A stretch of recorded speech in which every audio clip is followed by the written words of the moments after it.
unahin na po natin, lagpas tao na po ang lalim ng baha sa Gumamela Street sa Barangay Rojas District sa Quezon City at sa iba pang kalsada sa lungsod, abot dibdib na ang tubig. Mula sa Quezon City, may ulat on the spot, si Dante Perello. Dante?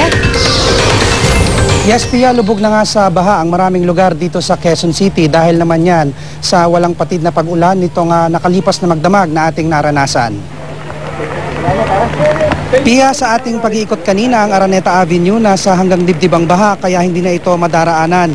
Ang ilang sasakyan nga na nakaparada rito ay halos bubong na lang ang kita. Sa Maria Clara Street may hanggang dibdib rin na baha at sa katabi nitong Atok Street di nakaligtas ang isang forward track sa taas ng baha. Sa may Biak na Bato Street, nagbabangka na lamang ang ilan para lamang makatawid. Sa may Mayon Street at Cuenco Street naman, hanggang tuhod lang ang baha, Pia, pero malakas ang agos galing sa mga drainage system rito. Sa E. Rodriguez rin, sa tapat ng De Los Santos Medical Center, mataas na rin ang baha dahil halos umapaw na ang katabing ilog nito. Nagkalat ngayon ang mga basurang inanod ng baha rito. Kinailangan namang magsagawa ng evacuation at rescue operation dyan sa may Gumamela Street sa Barangay Rojas District. Lampas tao na kasi ang baha rito at umabot na hanggang second floor ng mga bahay dahil umapaw na rin, Pia, doon ang katabing ilog ng barangay.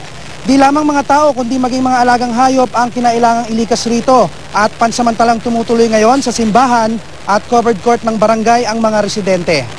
Mataas na po yung bahay, nakakatakot po kasi yung bahay po namin, tabing-tabi talaga ng ilog. Mataas na po mga hanggang bewang na po sa taas namin. Pagpas tao na po.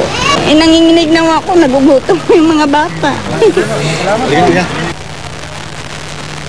Samantala, Pia, yung nakikita nyong 10-wheel forward truck na yan, ayan yung nandito sa aking likuran sa may Araneta Avenue na nagtangka kaninang tumawid at ganyan nga nangyari, tumirek. Kaya paalala naman natin sa ating mga kapuso na kung wala rin ng mga importanteng lakad ngayong araw ay mas makabubuti pa na magtigil na lamang sa bahay dahil maaari pa silang ma-stranded dahil nga baha na rito.